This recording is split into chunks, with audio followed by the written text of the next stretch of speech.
दिल्ली के मुंडका में कल शाम आग लगी और इस भीषण आग में अब तक 27 लोगों की मौत हो चुकी है, जिनके शव बाहर निकाले गए हैं। मरने वालों में कई महिलाएं भी शामिल हैं। कई घंटे की मशक्कत के बाद आग पर काबू पाया जा सका, लेकिन एनडीआरएफ का राहत और बचाव अभियान अभी जारी है। इस बीच कई लोग ऐसे हैं जिनके परिजनों का पता नहीं चल रहा है। वो अस्पताल का चक्कर लगाने के बाद फिर से घटनास्थल पहुंच रहे हैं, जहां वो अपने परिवार के लापता लोगों की तलाश कर रहे हैं। आपको बता दें कि इमारत की पहली मंजिल पर मैन्युफैक्चरिंग यूनिट थी, दूसरी मंजिल पर वेयर हाउस, तीसरे पर लैब। सबसे ज़्यादा मौत दूसरी मंजिल पर हुई, जहां मोटिवेशनल स्पीच चल रही थी, जिसकी वजह से यहां कल ज़्यादा लोग जमा थे। इस इमारत में फायर सेफ्टी नियमों का उल्लंघन हो रहा था और दमकल विभाग इसे एनओसी भी नहीं थी। इस बिल्डिंग को, इस इमारत की छत पर इसके मालिक ने अपना एक छोटा सा फ्लैट बनाया हुआ था। जिस कंपनी में आग लगी थी उसके मालिक वरुण और सतीश गोयल को पुलिस ने गिरफ्तार कर लिया है, जबकि इमारत का मालिक मनीष लांगड़ा फरार बताया जा रहा है।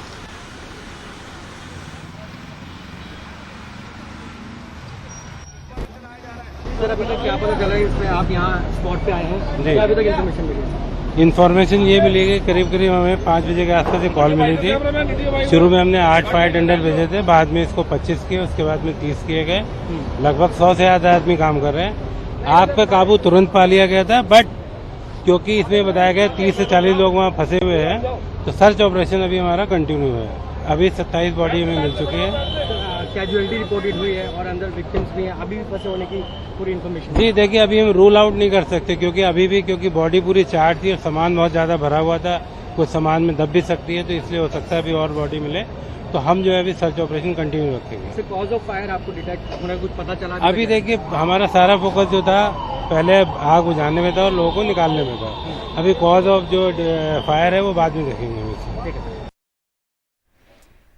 और इस भीषण आग के दौरान बड़ी और मुश्किल बात ये भी थी कि आग के दौरान बहुत से लोग जान बचाने के लिए इमारत से कूद गए। इन तस्वीरों में आप देख सकते हैं कि आग से बचने के लिए कुछ लोग इमारत से छलांग तक लगा रहे हैं।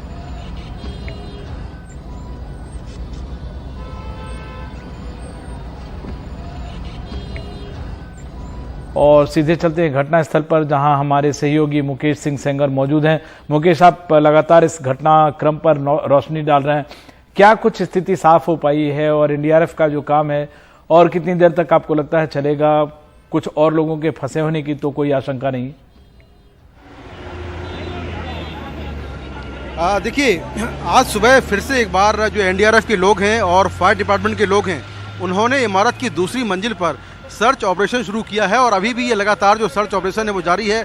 आप देख सकते हैं कि दूसरी मंजिल पर वो सामने आपको एनडीआरएफ की टीम नज़र आएगी, जो कि सर्च ऑपरेशन कर रही है। ये भी सुनने में आया है कि अंदर से कुछ बॉडी पार्ट्स मिले हैं, लेकिन अभी तक की जानकारी के मुताबिक अब यहाँ पर किसी के भी फंसे होने की आशंका नहीं है। और कल रात से लेकर अभी तक कोई शव यहाँ से बरामद नहीं हुआ है। तो अभी सर्च ऑपरेशन जारी है और ये पता लगाने की कोशिश की जा रही है कि अंदर कोई फंसा तो नहीं है। लेकिन जो जानकारी मुझे मिली है अंदर से कि अब अभी तक के सर्च ऑपरेशन में कुछ भी बरामद नहीं हुआ है। दूसरी बात यह है कि आग लगने की वजह क्या है, इसकी भी जांच जारी है। अंदर देखें कि फायर डिपार्टमेंट के लोग हैं, वो चारों तरफ ये देख रहे हैं कि आग कहाँ से फैली होगी। जो अभी तक की जानकारी है उसके मुताबिक आग पहली मंजिल से फैली, जहाँ पर सीसीटीवी कैमरे बनाने का काम हो रहा था और वहाँ पर सामान काफ़ी रखा हुआ था, प्लास्टिक का सामान काफ़ी ज़्यादा था। तो आग पहली मंजिल से फैली और पहली मंजिल से दूसरी मंजिल और तीसरी मंजिल पर पहुंच गई। दूसरी मंजिल पर चूंकि सबसे ज़्यादा कर्मचारी थे, जिनमें अधिकतर महिलाएं थीं, और दूसरी मंजिल पर ही मोटिवेशनल स्पीच चल रही थी, जिसको कई सारे लोग सुन रहे थे। सबसे अहम बात यह है कि इतनी बड़ी इमारत में निकलने का केवल एक ही रास्ता है, जो कि गली के पास है।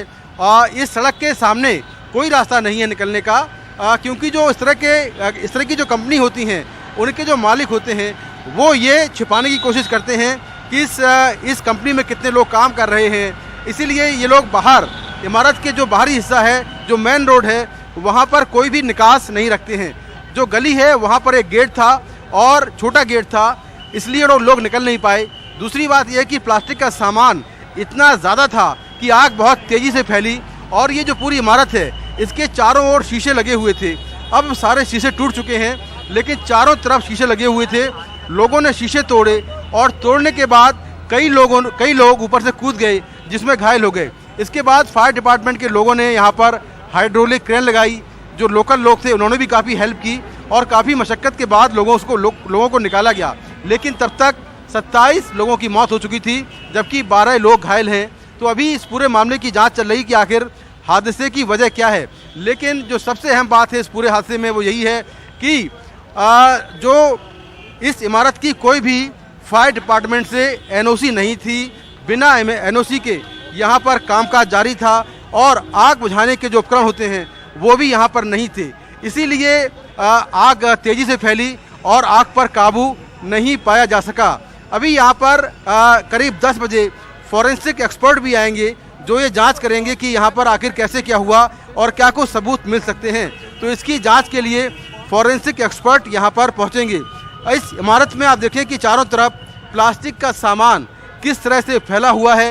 ये सामने गली है और गली में जो पीला गेट दिख रहा है, इसी गेट से लोगों के निकलने का सिंगल रास्ता था, जो कि बहुत छोटा रास्ता है और लोग जल्दबाजी में निकल नहीं पाए। अधिकतर लोगों की मौत दम घुटने से हुई है। तो आप देखें कि ये जो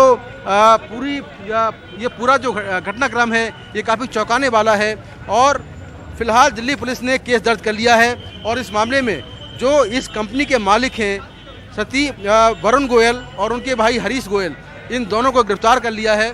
जबकि जो इमारत का मालिक है मनीष लांगड़ा, वो फरार है।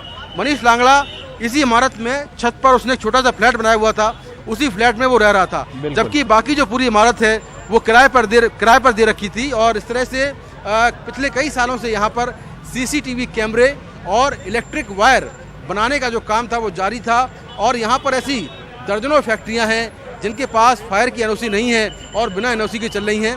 लेकिन ना तो एमसीडी और ना ही दिल्ली सरकार, इवन जो फायर डिपार्टमेंट है वो भी इन पर कोई कार्रवाई नहीं करता है और जब हादसे हो जाते हैं तो इस तरह की बातें सामने आती हैं।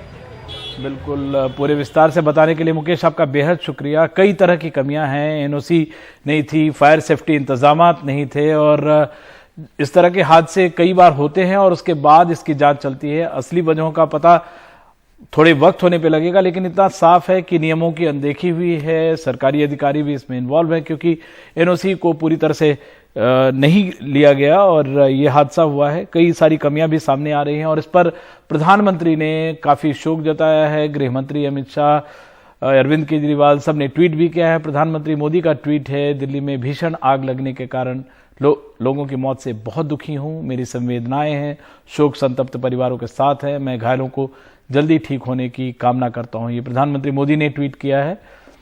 इस घटना को लेकर गृह मंत्री अमित शाह और अरविंद केजरीवाल ने भी अपना दुख जताया है। एक बार फिर से प्रधानमंत्री के ट्वीट की बात करते हैं। दिल्ली में भीषण आग की वजह से जो घटना हुई है उस पे लोगों की मौत से बहुत दुखी हूं, मेरी संवेदनाएं शोक संतप्त परिवार के साथ हैं और